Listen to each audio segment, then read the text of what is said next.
Ding, ding, ding, ding, ding.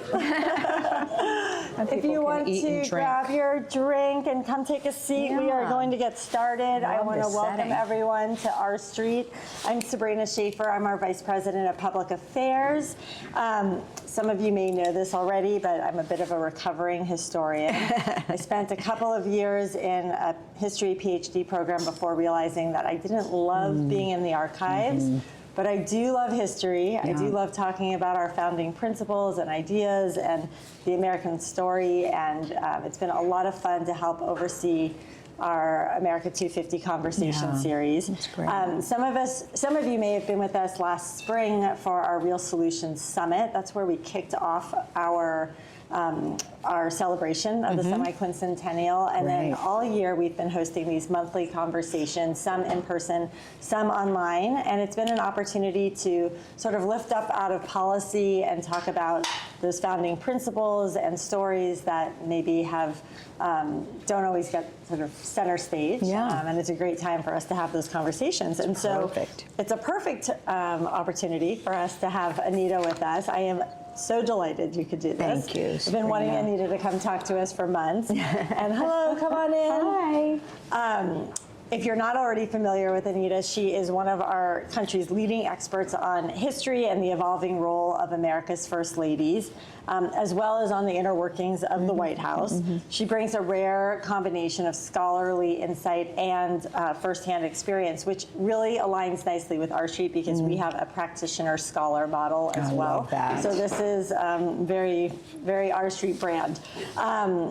Over the course of more than 2 decades, Anita has served in senior roles across 3 presidential administrations, including as Chief of Staff to Laura Bush, where they worked on education and global health and cultural preservation, among other issues.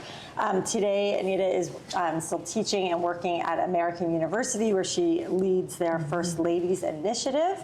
We're going to talk in a moment about your books. We have today, Remember the First Ladies, but also as part of her work at American, she has another book, U.S. First Ladies, Making History and Leaving Legacies, which is a textbook that they use there. And for all of the young historians in your life, I encourage you to pick up First Ladies Make History, which is a great children's book. I know I'm going to pick up copies for my niece and nephew. I should have brought it. I'm so sorry. Oh yeah, I know. We'll have to get that. I'm gonna order that for my niece and nephew.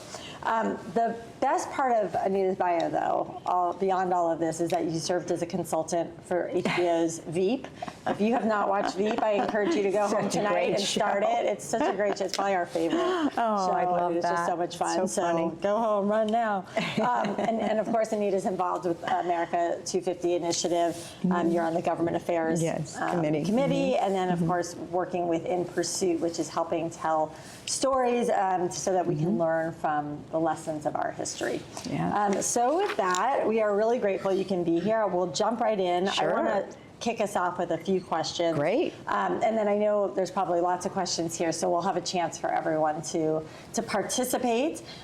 So before we dive into the content of the book, I want to sort of start with the fact that you have spent years inside the White House, and I want to know sort of what first sparked your interest. Where did you finally say there's a major gap that needs telling, and sort of what was that moment? It's a great question, because the textbook that you referred to really is filling a gap in academic literature, that's for sure, and which we published in 2023, which is the first textbook ever at any level on this topic of First Lady. So it took that long in our history to do it. But to your point, what sparked my interest in doing this?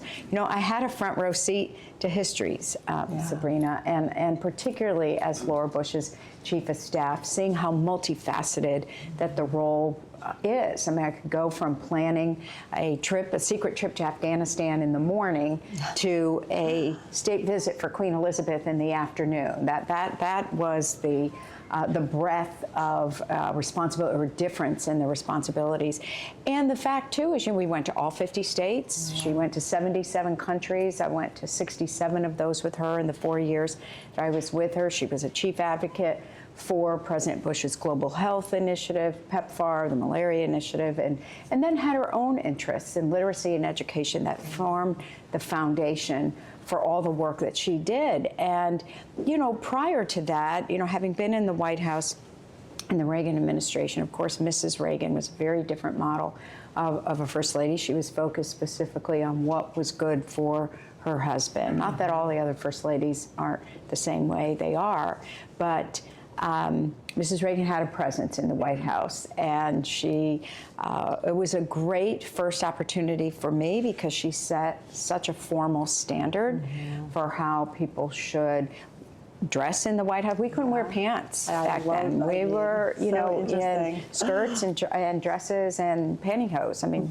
she just set a standard, for even the way they entertained, and was a very impactful first lady on her husband's administration. Barbara Bush had, of course, a different view of it. That was George's work, and she had hers. But she had spent a lifetime in public service and was devoted to literacy and to volunteerism, and that's how she used her platform.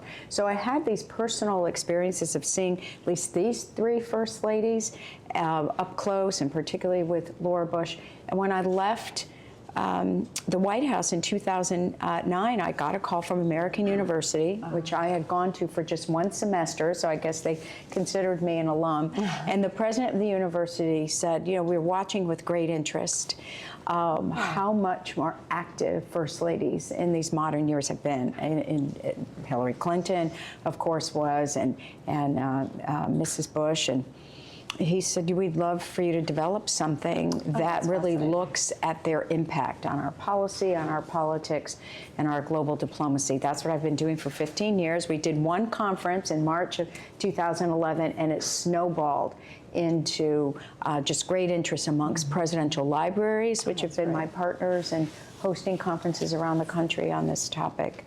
And then led to, after many years of all of this great content, and calling on the best experts and people who had worked in the White House, the practitioners, but those journalists who covered first ladies, first family members, first ladies themselves, scholars, and other historians, pulled together this incredible amount of content that then we were approached. I was approached by a publisher. Oh, that's fantastic.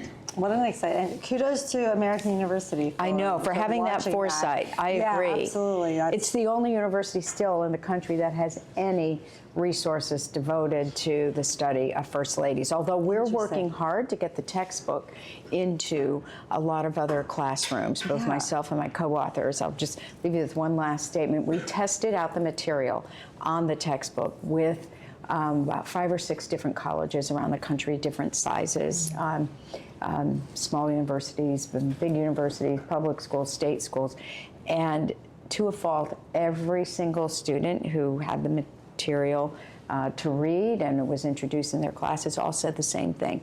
Why did we never learn this before? And that's how we knew we were filling a gap in academic literature. Yeah, that's great information. Well, I do want to jump into the book, and I want to start all the way back in the early Republic. Because that's where the story really started. Yeah, and I think that we could say that Martha Washington, Abigail Adams, Dolly Madison are arguably 3 of the most important first ladies.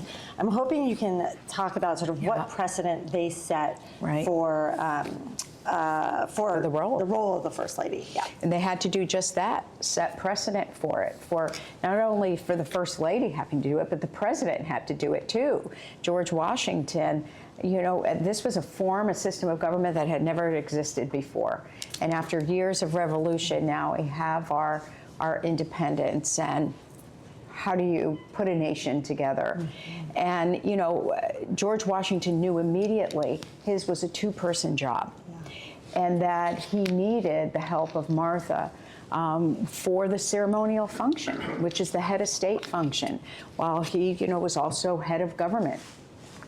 And lucky for him, she was a skilled hostess, and she had spent a lot of time with him, too, in the battlefield, with him in the encampments during our war. And she had the burden, of course, of setting precedent, but she also had the support of her husband to develop the role. And here's the best example I can give you of that. When she was not present of course, when he became president or was elected president. She was not present for his inauguration. Our first capital was in New York. She's moving from Mount Vernon to go up to New York 6 weeks after he's inaugurated, and he plans this great arrival for her. With great fanfare, he welcomed her to New York because he knew that would set the tone for the new citizens of our new nation that her role was important. And so she, went about creating an environment where she could balance the accessibility to the citizens of the Republic. Now we have a form of government that it's the people who are in charge, but still maintain a level of formality to be accepted on the world stage as a global power. So, and at her foot was Abigail Adams as the first second lady, learning from her. Abigail was a very different personality, of course. She was a woman ahead of her time. She was pushing for abolition. She was pushing for women's rights. I mean, she wrote to her husband when he's writing the Constitutional Convention, don't forget the women. Of course, they were not included in the Constitution for 133 years, but she was ahead of her time. And without a doubt, she was her husband's most important advisor and most important confidant. And people knew it. And not everyone accepted it. I mean, she was criticized for being so influential and was called Mrs. President at times, not in a complimentary way. But she was so focused on her husband's success. And she also knew he did not enjoy the same level of reverence that George Washington did. He was not as popular, and factions were developing in our nation. I mean, we have to remember, it's a miracle this form of government survived. There was no guarantee that it would. And so she would plant stories in the press anonymously or by friends or family under their signatures, supporting her husband's policies and all the good things he was trying to do. She was profoundly devoted to his success and devoted to the nation. Followed on by Dolly Madison, of course, who was the great unifier. And she set a standard for social entertaining in this city that went unmatched for decades. What her superpower was bringing opposing sides together. Here we are now about to go to war with Great Britain, and they did burn the city of Washington.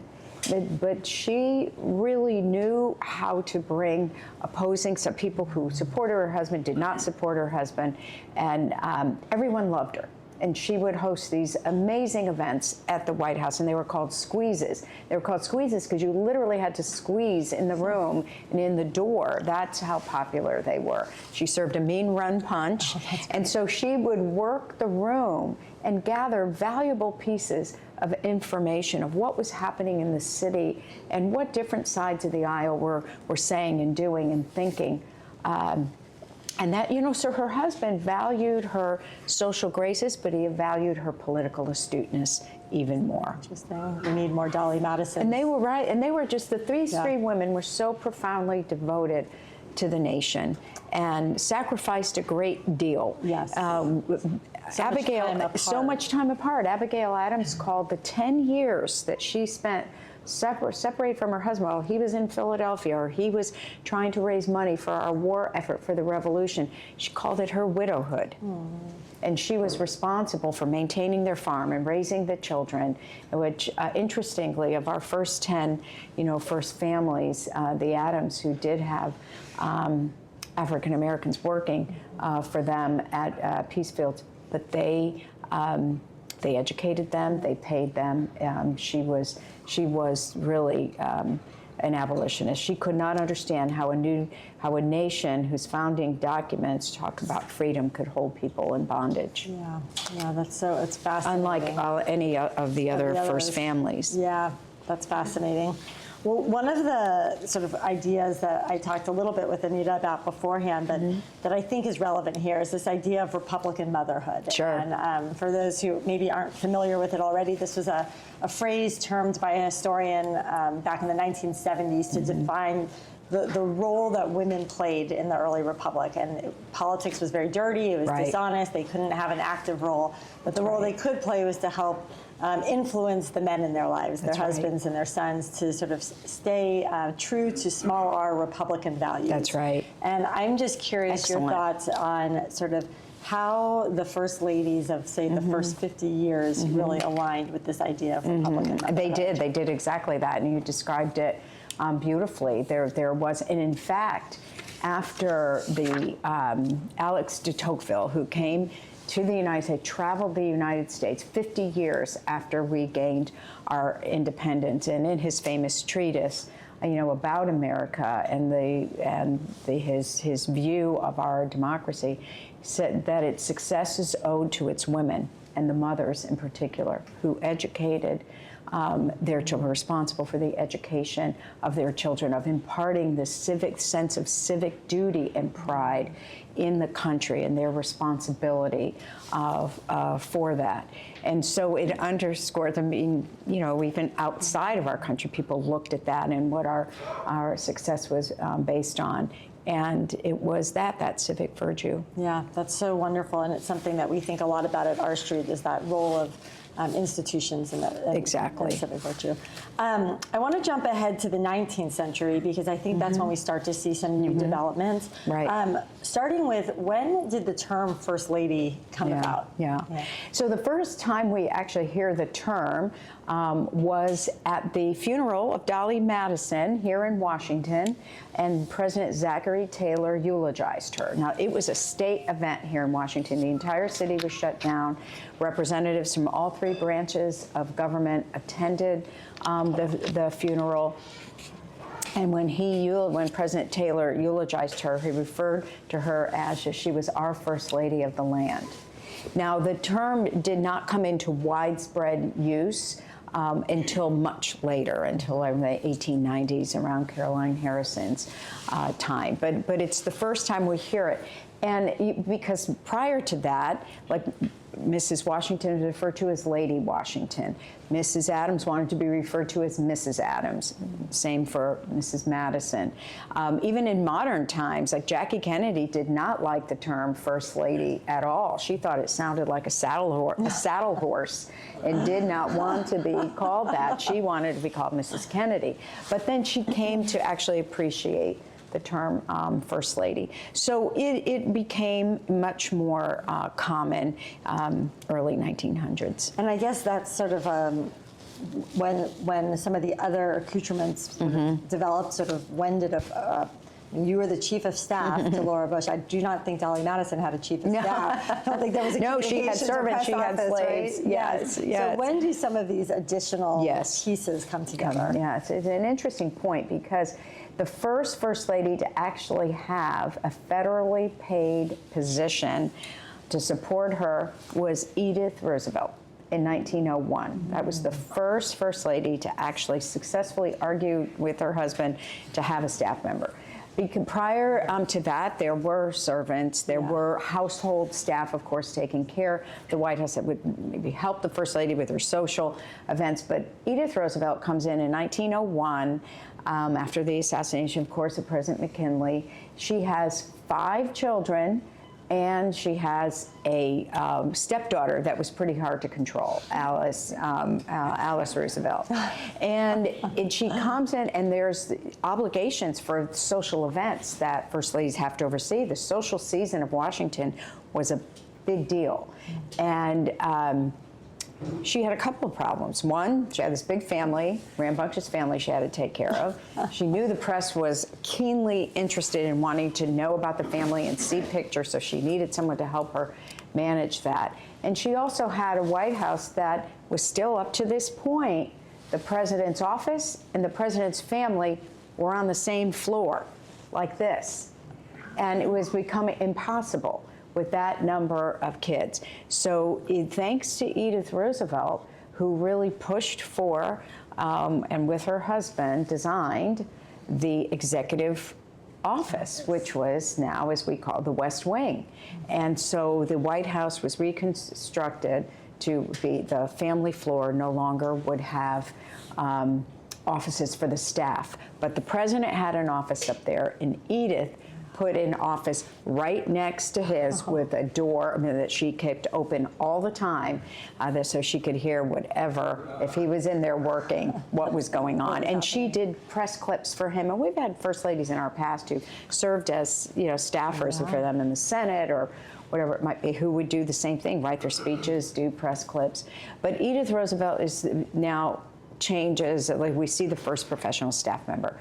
The first person to have a press assistant actually was Jackie Kennedy. Oh.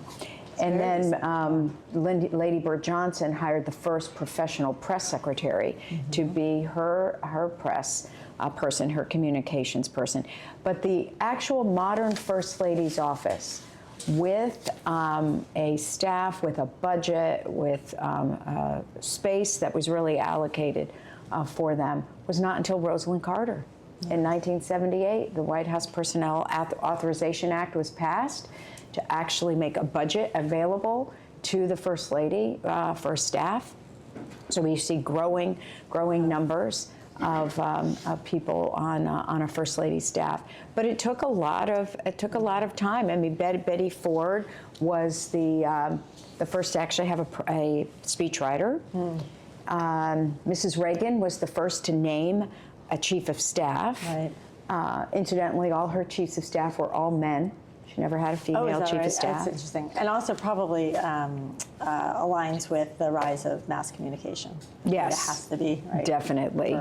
Definitely. The First Ladies had to respond to the demand for communications, and that's right, they needed a team to help them. Yeah, absolutely. Well, it's also making me think a little bit about civic engagement. That's something that we talk a lot about here. Right. And I'm interested in that a lot of the First Ladies, what you write in the book, are not necessarily supportive of some of the larger efforts that were going on, whether it was abolition or women's suffrage. I thought maybe you can touch a little bit on that and their distance from some of that, what the tensions were. And I think some of it goes back to a point that you said, Sabrina, that the engagement of women in politics was still seen as the rough and tumble, the kind of a dirty, world of politics that was not appropriate for women. So, but in the period of time that we referred to a little bit earlier about the 19th, late 19th century, early 20th century, but really late 19th century, and you're beginning to see social movements, labor movements, and temperance movements, and things that were naturally suited for First Ladies to engage in, and some were openly engaged, like Lucy Hayes with the temperance movement, of course. And this was a movement driven by women because there was a problem with alcoholism in our country with men. And so there was this tension somewhat of them being involved and being active and using their role in a way that can help inform these movements, give them support, give them the wind under their sails. This really was the case in suffrage. How many of our First Ladies supported it, but were quiet about it, were afraid to be open about it, because in some cases it could hurt their husbands. Politically. But you had people like Florence Harding, who was the first person to vote after suffrage was passed, who was also one who pushed the envelope. Here is a woman, she was a divorced woman, so she was the first to have divorced women invited to White House social events. She was a smoker, she smoked, she gambled, she drank, she just was herself. So she would, and he would not have been president without her. And she said that actually, of course, she knew what was good for her husband. She put him in the White House. So we had people like Ellen Wilson, Woodrow Wilson's first wife, very involved in the eradication of slums here in Washington. She was also involved in the labor movements, and particularly as women were coming into the workforce, she would go visit some of the government buildings and see the conditions, unsanitary conditions for women, and would push to have those addressed. And when she was ignored, it would appear in the paper that Mrs. Wilson went to the Postmaster General's office, and her admonition was not, paid attention to. So they used their platform in really unique ways, and then some openly. Of course, you get to Betty Ford, and Betty Ford is out there talking about the ERA, and so is Pat Nixon. Right. Right. And I was wondering, actually, if Hillary Clinton is the first woman to take on a major policy initiative. Well, she was handed a policy initiative by the president. Bill Clinton handed her health care reform to do. And I think, the country was not ready for that level of activism. We still don't want our first ladies to cross the line between being policy activists, and advocate, and policy maker. They're not the elected official. This is a tension, that still exists to this day. I think, it probably could have been different. It had been a little more transparent. A lot of the communication, a lot of the meetings and things around the healthcare reform were happening behind closed doors. People didn't know what was going on. We know healthcare is a third rail, of course, in our politics. But and then the whole moving her an office to the West Wing, that sent shockwaves through the city and through just sort of those who follow presidential politics and follow the role between the spouses. It was just a little bit of a bridge too far. And actually, in her own memoir, she said if she had to do it over again, she would not have taken on the role of chairing the Commission on Healthcare Reform. She would have been behind the scenes or openly as an advocate, as a supporter, talking about it, trying, to advocate for the change, but not being in charge of it. And she also would not have put an office in the West Wing. And she said after healthcare reform failed, she never used it again.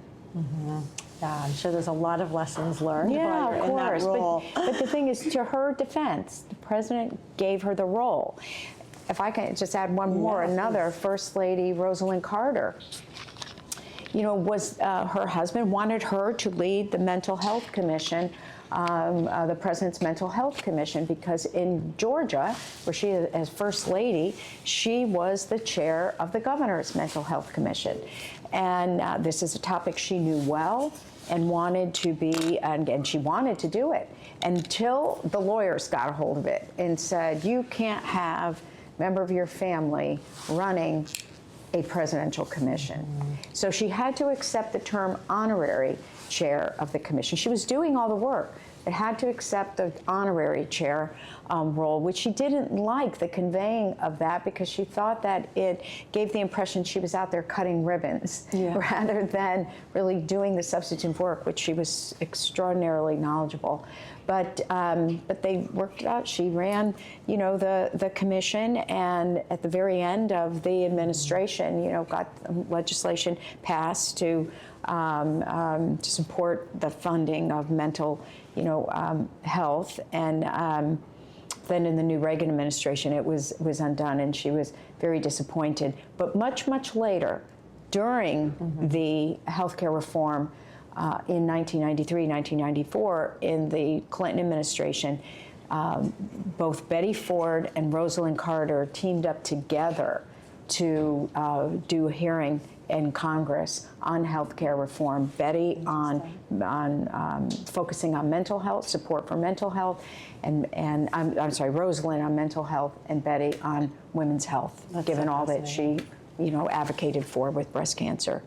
One of the things that struck me in reading the book is that it seems in many ways harder to be a First Lady today than it would have been in the 18th and 19th centuries, and that today we are accustomed to seeing women in public office and women in all sorts of leadership roles. And so now you have a woman who hasn't been elected to office and is sort of uncertain of her place. Do you think that's the case, that it's harder for them today? I think because of the 24/7, media environment. And that's been the case now for a while. Of here you have this unique position that has no position description, has no constitutional authority, has no responsibilities really that are defined, has no salary either.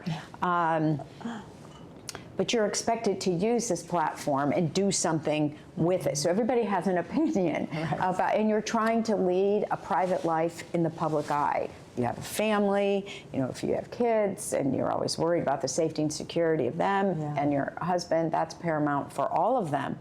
So I think that, that pressure of having an ill-defined role, but I also see that as a enormous opportunity and more so than a challenge, because every person gets to define it the way that they want to. And if they don't want to do anything, they should have that right as well.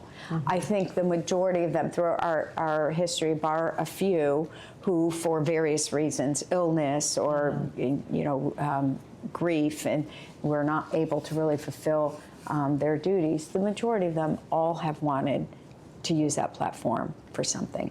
Are there some who you think history has gotten wrong? Yeah, 100%. I think for example, Mary Todd Lincoln. Abraham Lincoln would never have been president without Mary Todd Lincoln. She believed in him. First of all, since she was a little girl, she wanted to be married to the President of the United States. So she was not going to let Abraham Lincoln not be this. When he was congressman, as you know, for one term from Illinois, lost his re-election and completely doubted his ability to be in politics again. President Zachary Taylor wants to make him the commissioner of the Oregon territories. And it's Mary who stepped in and said no, because if you do that, it will take you out of the national political scene. And she had aspirations for him, and she had ambitions for herself. And she knew too that not only did he have these self-doubts, but she knew he could do it, and with her help, she could do it. He could do it. She was very educated for a woman of her time who didn't have formal education. She spoke foreign languages. She was very well, socially adept and educated quite well, frankly.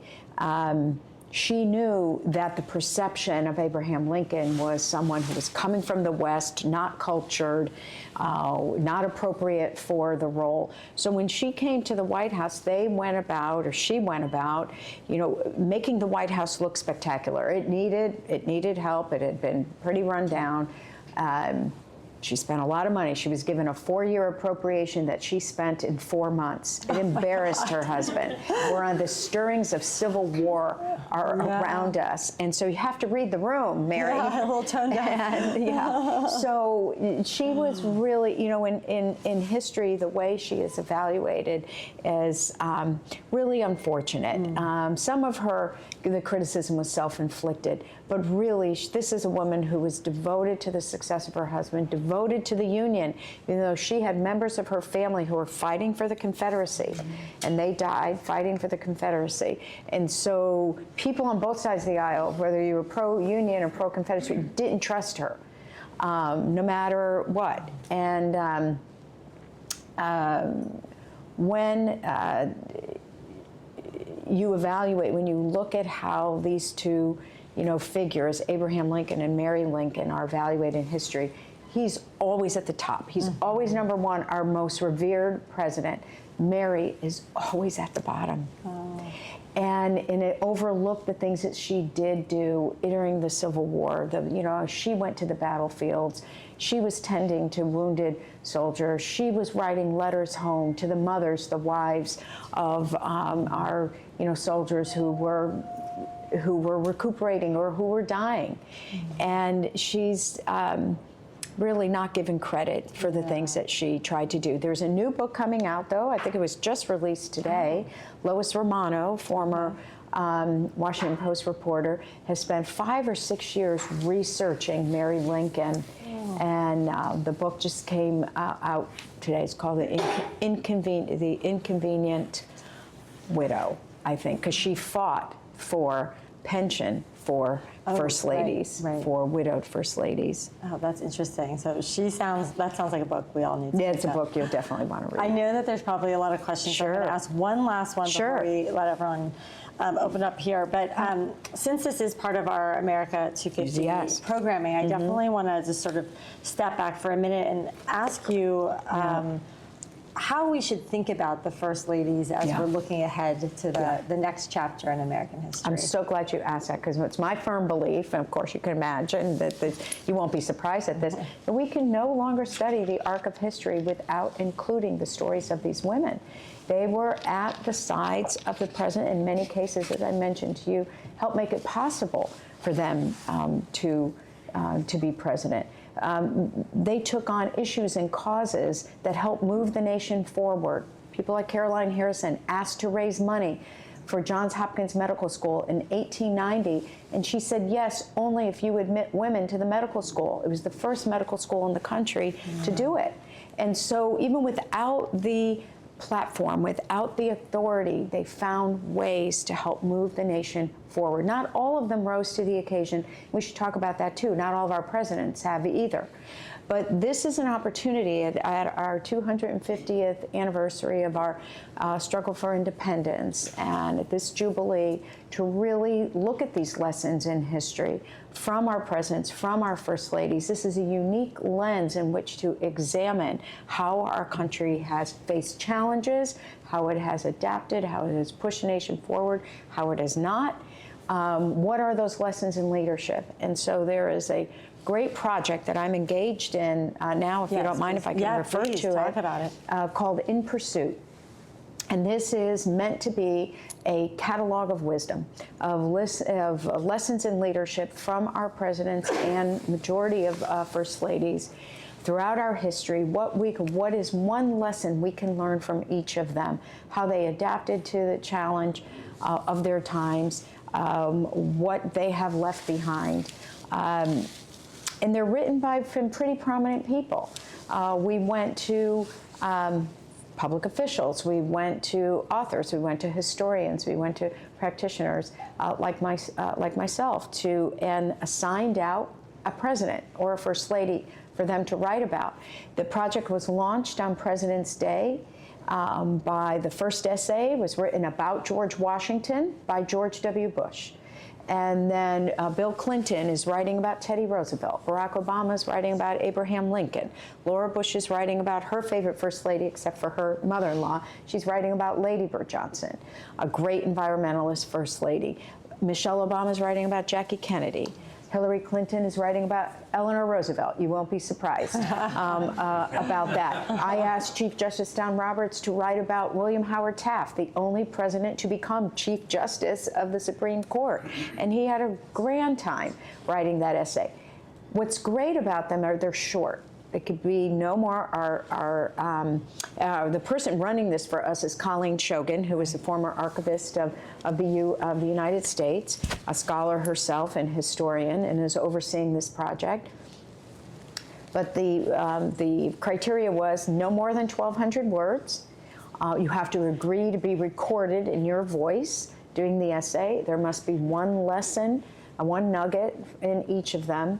And we have some terrific partners that are taking these essays and really adapting them for all ages. Now we're working with the iCivics, which was Sandra Day O'Connor's civic education project. They're adapting curriculum based on these essays for the 3rd to 5th grade level. We're working with the Bill of Rights Institute to do it at the high school level. We're working with the Jack Miller Center to do it at the college level.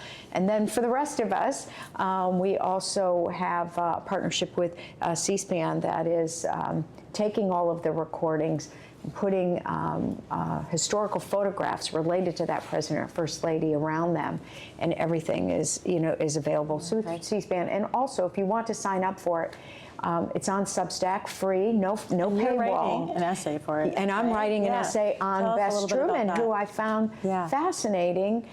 In my research for the book, I had no idea. Here is a first lady we know very little about, because she had to follow Eleanor Roosevelt. Can you imagine having to do that after 12 years of their country's most activist first lady? You have Bess Truman coming in, who was very politically astute. She was a staffer to her husband in the Senate. She knew, this woman knew Washington and knew it well. But she did not want the limelight. She didn't want to be in the public. She was very fearful that the public would find out that her father had committed suicide. And it was a real stigma, and she was fearful of that, and her mother never recovered from it.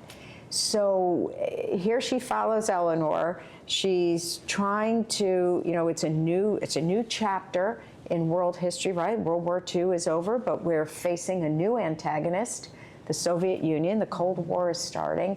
What role does she play in supporting, Harry Truman, who really did so much too, as far as, the global footprint and global institutions. But the one thing that she did that people really didn't know about, she saved the White House from being torn down. And because the time that the Trumans were living in the White House, 1945 to 52, for 3.5 of those years, they had to move out and live in Blair House. The White House was literally falling apart. And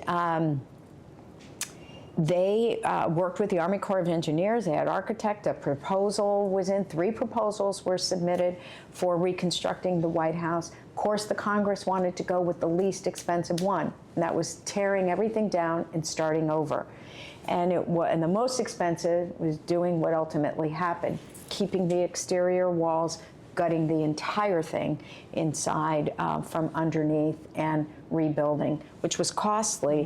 Why? Because the equipment that was being brought to do this had to be completely taken apart, and then the pieces of the equipment brought underneath the structure and completely reassembled. And then we're able to do the work in reconstructing the White House. But it was Bess Truman who was so fearful, didn't want a public role, didn't do the press conferences that Eleanor Roosevelt did.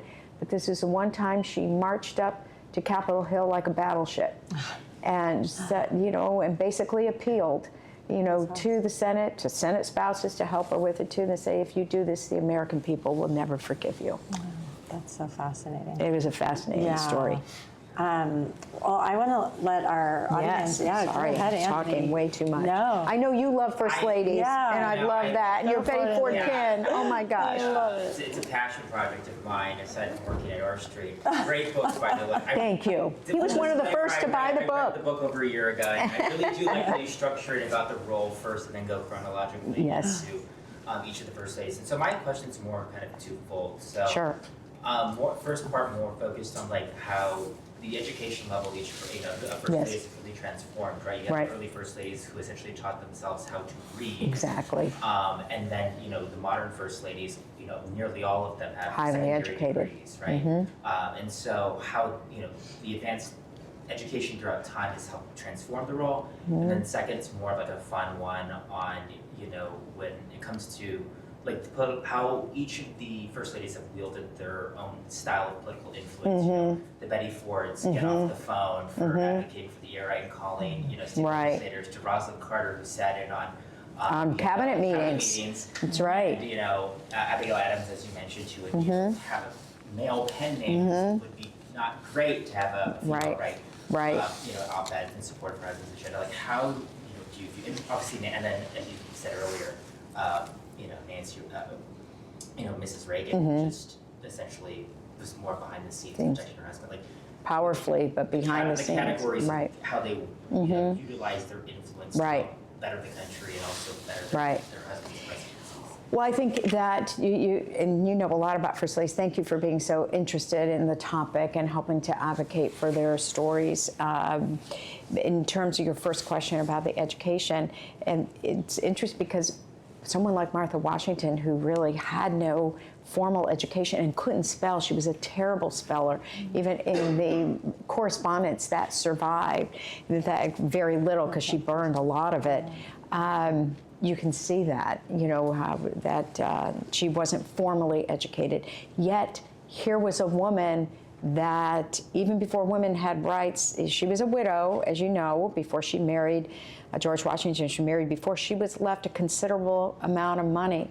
And what was so unusual for a woman of her time, the level of control that she was still able to maintain over that money, that she made sure that she could, that she ran, she ran Mount Vernon. She was really running the household, educating the children. So even an example like that, she wasn't formally educated, but they draw from their own inner reserves and their own circumstances, and really rise to the occasion. It didn't matter really, and each of these women, those that were formally educated, those that were not, this was all unique to them, how they used their platform. And one of the things that we look at in the book too is if their husband supported them in using the platform. That made a difference for some of them, even the early ones. Too, John Adams said he could not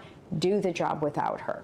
And wrote her in one of his impassioned letters, said, if ever I needed you now, get here, to Washington, because she was still up in Petersville. She only ended up spending 3 months in the White House before he lost his election. So there's no doubt that regardless of their level of education, they were trusted, they were confidants to their husbands. They were singularly the only person that really, couldn't be fired for telling them something they didn't want to know, but that could be, honest with them. And your examples of the modern, first ladies like Betty Ford, who were doing things that were maybe antithetical to what the president and his advisors wanted them to do.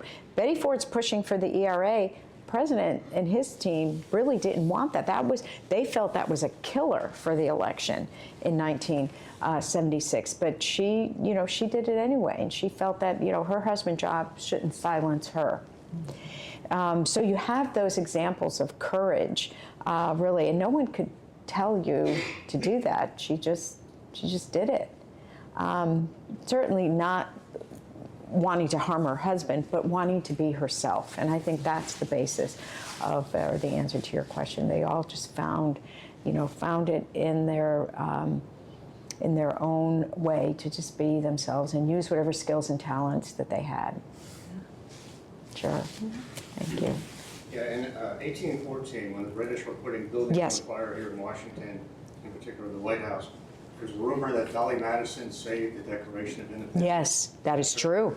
That is true. And in addition, thank you for raising that, because we know the story that she had George Washington's portrait cut from the frame by her slaves, rolled up, and taken to safety. And not solely because she loved art, but she knew if that portrait was captured and taken back to Britain as a prize of war, it would be paraded through the streets as that.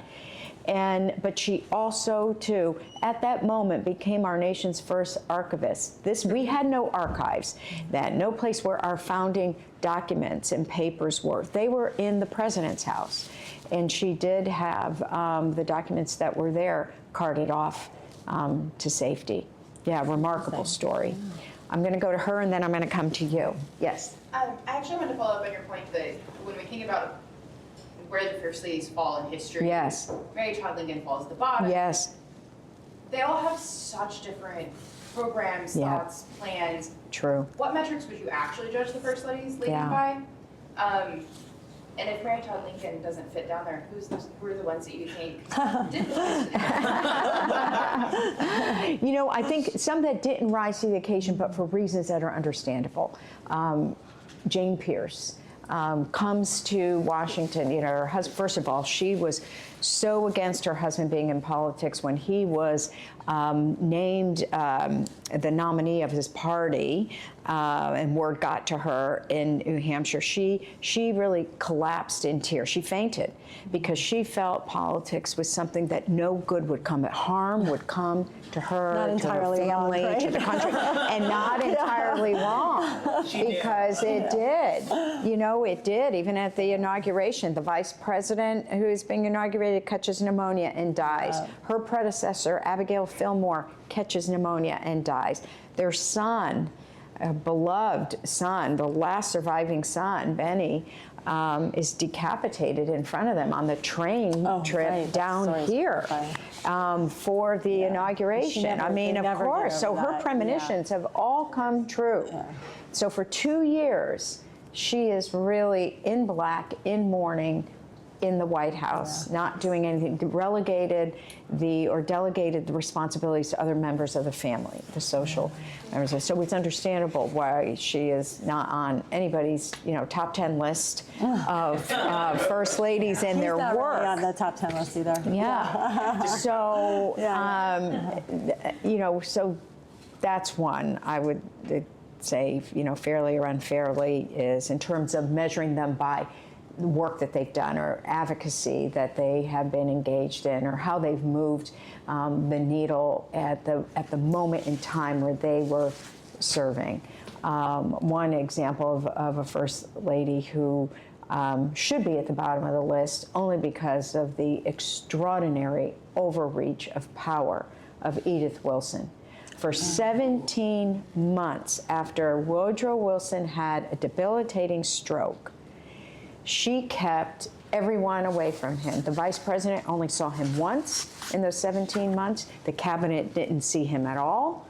The one member of Congress of leadership that demanded to see him, he got, he was dressed and propped up in bed, looking sort of fine, but really was paralyzed. And she controlled all of that. She controlled what went in and what went out. She disputes it in her memoir. And that she was unfairly treated, or alleged that she did that. But there's no doubt in anyone's mind. And in fact, Rebecca Roberts, the wife of the daughter, Cokie Roberts, who works at the Library of Congress, wrote a great book about Edith Wilson, and really does talk about this. So I guess my view of how I would measure it is, yes, it's a unique role. It's not defined. It's complicated, because you don't want to overstep, but you don't want to waste it. So I think the measurement there is, how do you draw from your own inner reserves to balance those two things, and respond, to the country also in times of things that are not planned. Like, you can come in with a whole list. I want to work on education. I want to work on health, and maybe you do help on some of those. But when the nation faces a crisis, how do you respond? 9/11 is an example. Laura Bush became a comforter, and she became a wartime First Lady in minutes. And how did she respond to that? How did she help comfort the nation? No one told her to write a letter to every single school in the country, at every single education level, encouraging them to go forward, to continue their studies, that they are going to be safe, and it just. Those are just instinctive things. How do they use their moment in time to respond to the nation's need, is how I would measure it. Yes, sir. So I had a question sort of about the increasing role that we're seeing, I think, now, a very public second lady. Yes. And Anuja Vance. Yes. Defied, I think, a lot of the stereotypes about spouses and right. In that. And also, we've learned, I think, largely retroactively about some of the tensions between first and second ladies. Barbara Bush and Nancy Reagan being kind of the famous one. More recently, Mrs. Trump and Mrs. Pence.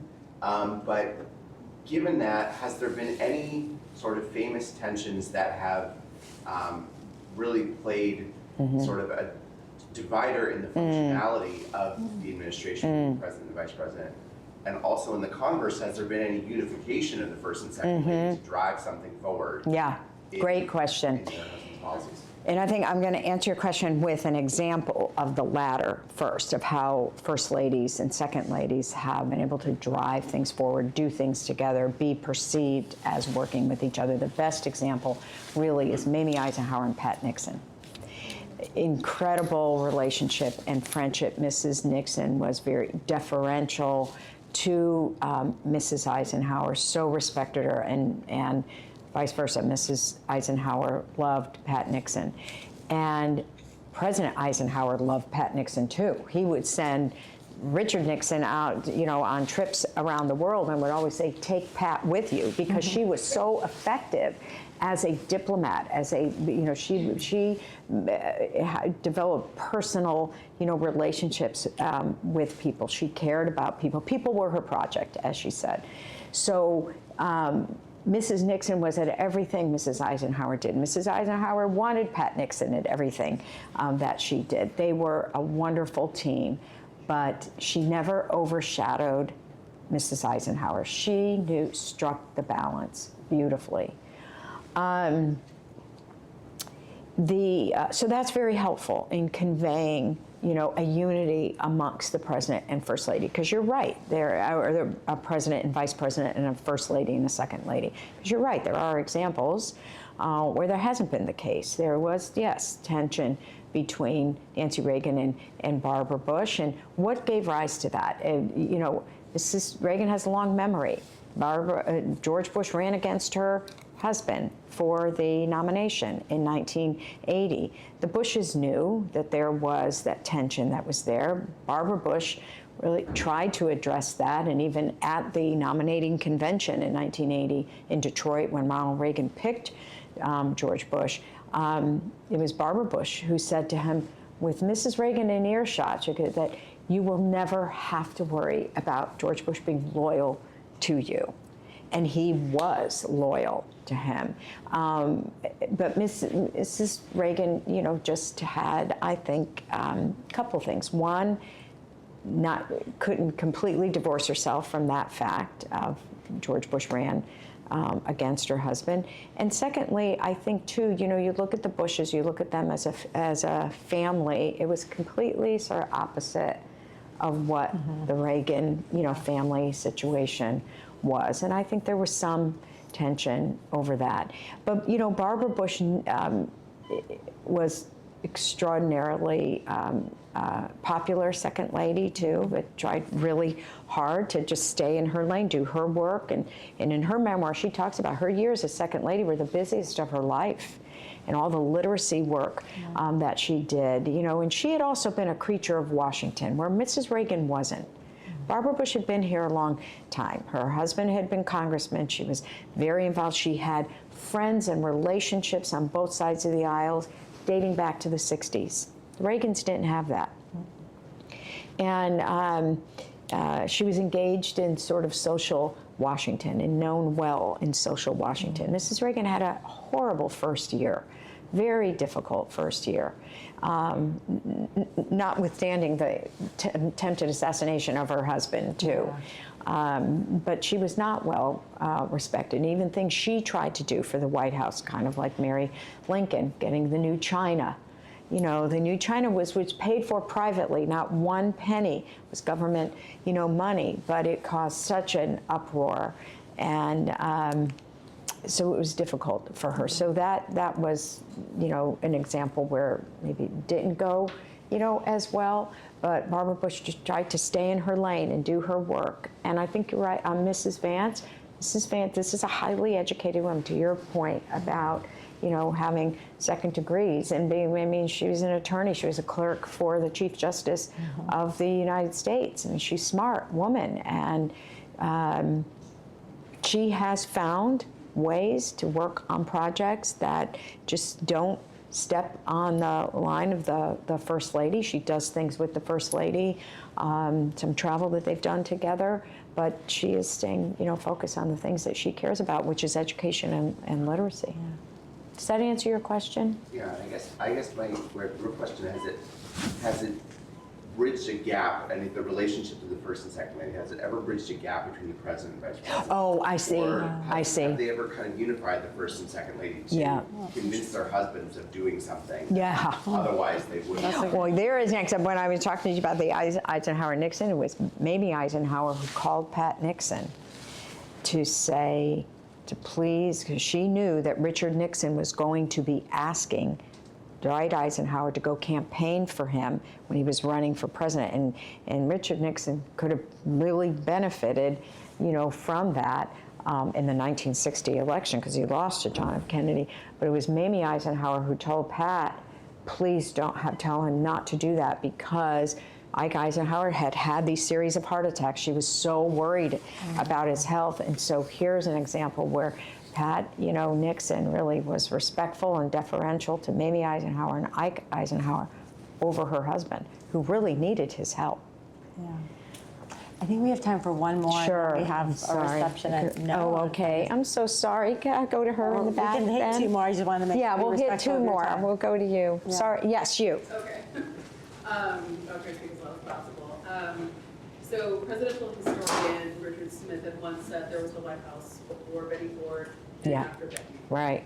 So before Betty Ford, obviously, health and privacy, opinions of the first family were very much underground. Right. Never talked about. And then of course after her, it was nothing but transparency for both her and her husband. Yes. But in your role as chief of staff and having managed both the communications and image Yeah. of the office of the first lady, sorry, I actually wrote this down. Yeah, it's good. It's a great question. Do you think that the shift towards that level of transparency and honesty has made the role as chief of staff easier, or is it more authentic or harder because there's no longer a private life? I think, it's a little bit of each of those. I think I'm all for when you're in, public service, you need to be as transparent as you possibly can. People need to trust you. They respond to authenticity. They respond to even knowing, hey, there's a difference of opinion here between a husband and a wife. And the people responded to Betty Ford because she was so authentic. It would have been amazing to work for someone like her. It was amazing for me to work for Laura Bush. But I'm saying Betty Ford broke a mold too. And you're right. And that reference that Richard Norton Smith also had about, life before Betty and after Betty also applies to women's health. The medical community will tell you really that women's health can be measured in 2 time periods, before Betty Ford and after, because she had the courage to go public with her breast cancer. So I think, yes, it would have been a challenge, but it really would have been interesting. It would have been a challenge to manage the president's advisors because they're always, looking to make sure it's the president that's served. And he's the elected official. He should be served. And Gerald Ford was very open about that too, just saying, you know what, I can run the country, or I can, manage, but I can't tell Betty what to do. So which tells everyone around him, you let her do what she wants to do, because he trusted her, he valued her, and there was no, they were just a classic Midwestern American family. And so I think as a chief of staff, I would have had probably more difficulty just sort of managing the president's advisors, but certainly knowing but the one thing I would know, if the president approved it, then there's nobody else you need to worry about, and just let her be her. Can I take one more, or no? Yes, this one right here. Thank you. So my question is based on the current administration. So Yes. we often see first ladies with strong legal background. Sure. Michelle Obama, Hillary. Jill Biden, and then they were praised for their substance. But now with Melania Trump in office, she has a background in high fashion modeling. So, which can be argued as a masterclass for visual semiotics. But how do you think that contributes to reform and exerts soft power? And conversely, does that contribute, and do you think that contributes to the dismissal of Trump in media nowadays? It's interesting. Mrs. Trump is having a very different second term. The first term was very difficult. I mean, there was nothing she can do that would garner any support. Even her Christmas decorations were criticized. And what people really don't appreciate is how many times she spoke out against the president. I mean, during COVID, he's telling people don't wear a mask. and don't social distance. She's recording public service announcements for the Centers for Disease Control on the front steps of the White House saying wear a mask and social distance. So people did not give her credit for that because there was so much negative, response to him, so it all spilled over onto her too. She was an immigrant to this country. This is not her first language. She's conscious of how she speaks in public. I'm talking about the first term. It was hard. But she also is who she is. Her background in fashion and in modeling, that's who she is. This term, she comes in, clearly spent those 4 years figuring out what she wants to do. And she was going to rebrand herself in her words. The book, the movie, these are things I never thought I would see in the White House, only because, the counsel's office, at least in the time I was there, would really, be very nervous about any kind of private enterprise while you're in the White House, even though she is a private citizen technically. So, what I do think she's taking a leadership role, and though here is she's the most vocal person about artificial intelligence. She's the one out there bringing a robot to a global meeting. I know people looked at that and thought, okay, that's like really odd, but she made a statement that it's true. The robots are here. We need to learn how to deal with this. I think the other thing that she did that was so markedly different this term is starting with her official portrait. The official portrait of the first term was a very fashion model-esque portrait. The portrait this time is a woman who means business, in a business suit, with her hands on a desk, with the Washington Monument behind her. It's a black and white photograph saying, I'm in a powerful position in the most powerful real estate in the world. And I think that conveyed that she was going to do this, again, according her terms, defined by her, no one else's expectations of her. Like it or not like it, she took matters into her own hands. And I think whether she'll be evaluated in the future or by history positively for that or not, I'm not sure yet. It's too soon to tell. But it will always be difficult for her to divorce herself from an unpopular husband. That was a good place to end, right back where Yeah. where we are Yeah. today. Thank you for doing this. No, with us, thank being you for part the of these, interest. Our I America really 250 appreciate it. conversations. Yes. I want to encourage everyone we have one more webinar next month. It's called Protest in the Public Square, Dissent at 250. So I encourage you to register for that. We'll have a social event in June. And then we'll be Great. looking ahead to the future. So thank you very much for Thank you for being here. here. And I'm happy to sign their books.